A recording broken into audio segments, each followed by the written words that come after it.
निपुण भारत मिशन के अंतर्गत 100 डेज रीडिंग कैंपेन के साप्ताहिक ई कंटेंट के क्रम में तीसरे सप्ताह यानी कि दिनांक 24 जनवरी 2022 से 29 जनवरी 2022 तक की गतिविधियों का पीडीएफ आ चुका है।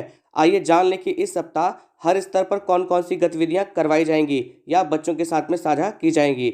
जैसा कि आप स्क्रीन पर देख सकते हैं, 100 दिवसीय रीडिंग कैंपेन जनवरी से अप्रैल 2022 तक, यानी कि ये जो 100 दिनों का रीडिंग कैंपेन चलने वाला है वो जनवरी से अप्रैल तक चलेगा। और जो तीसरा सप्ताह है जो 24 से 29 जनवरी तक का है उसका ये पीडीएफ है।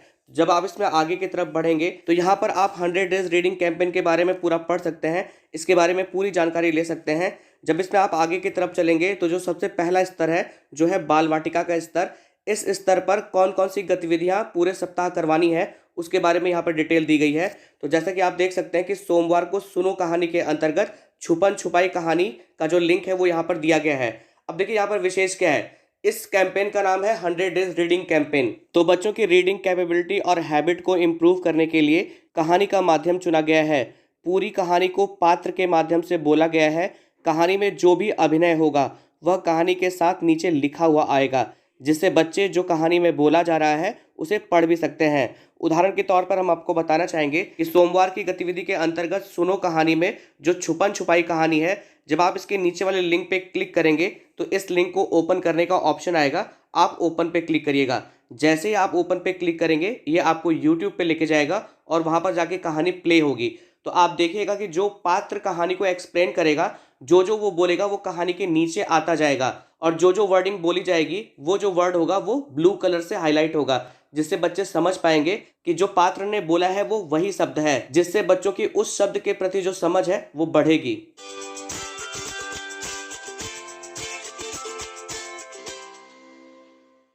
छुपन छुपाई, लेखन कंचन बनर्जी, चित्रांकन हर्षवर्धन गांथा, अनुवाद राजेश खर, प्रकाशन प्रथम बुक्स। जीतू अपने मित्रों के साथ खेल रहा है। अब जीतू की 100 तक गिनने की बारी है। जीतू ने गिनना शुरू कर दिया। ठीक इसी तरह से मंगलवार, बुधवार, गुरुवार, शुक्रवार और शनिवार की कहानियों का लिंक भी यहाँ पर दिया गया है। अगर आप चाहें तो मोहल्ला क्लासेस में आप इन लिंक पर क्लिक करके और कहानी को प्ले करके बच्चों को दिखा सकते हैं, या इनका जो लिंक है वो बच्चों के व्हाट्सएप ग्रुप में आप शेयर कर सकते हैं और बच्चे उन्हें देख सकते हैं।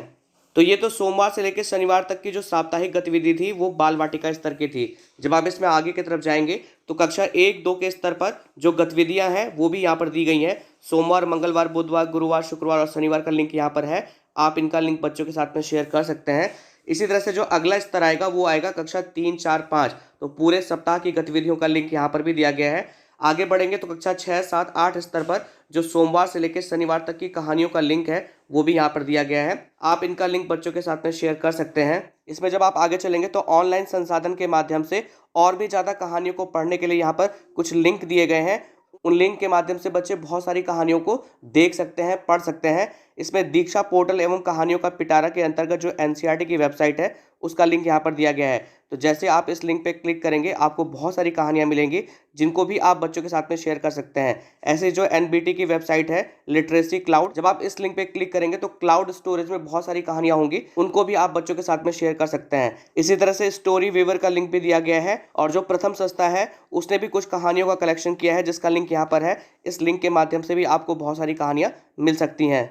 अब देखिए बाल वाटिका क्लास 1 और क्लास 2 की कुछ एक्टिविटी है जो यहाँ पर दी गई हैं। यहाँ पर तीसरे सप्ताह की जो एक्टिविटी है वो ये है पोएट्री इन मोशन, यानी कि अभिनय वाली कविताएं।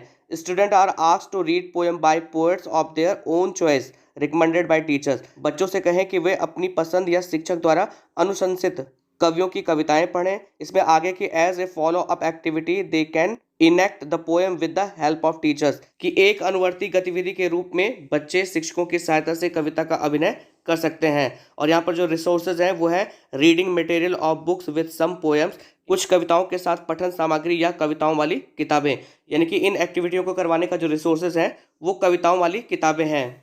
इसी तरह से क्लास 3rd, 4th और 5th की जो एक्टिविटी है वो यहाँ पर दी गई है, आप देख सकते हैं। इसी तरह से क्लास 6 से लेके 8 तक की जो एक्टिविटी है वो भी यहाँ पर दी गई हैं। अब देखिए सबसे लास्ट में पेरेंट कैलेंडर है, यानी कि अभिभावक का कैलेंडर है कि अभिभावकों द्वारा बच्चों के साथ की जाने वाली गतिविधियां, कि अभिभावक बच्चों के साथ में जो एक्टिविटी कर सकते हैं उसका जनवरी माह का जो कैलेंडर है वो यहाँ पर दिया गया है। तो यहाँ पर हर तारीख पे जो एक्टिविटी है वो अभिभावक बच्चों के साथ में कर सकते हैं। 100 डेज रीडिंग कैंपेन के जो तीसरे सप्ताह का ई कंटेंट का जो लिंक है वो हम डिस्क्रिप्शन बॉक्स में डाल देंगे, आप वहां से इस PDF को डाउनलोड कर सकते हैं। हम आशा करते हैं कि इस वीडियो के माध्यम से जो जानकारी आप तक साझा की गई है आपके लिए उपयोगी होगी। वीडियो देखने के लिए आप सभी लोगों का बहुत बहुत धन्यवाद।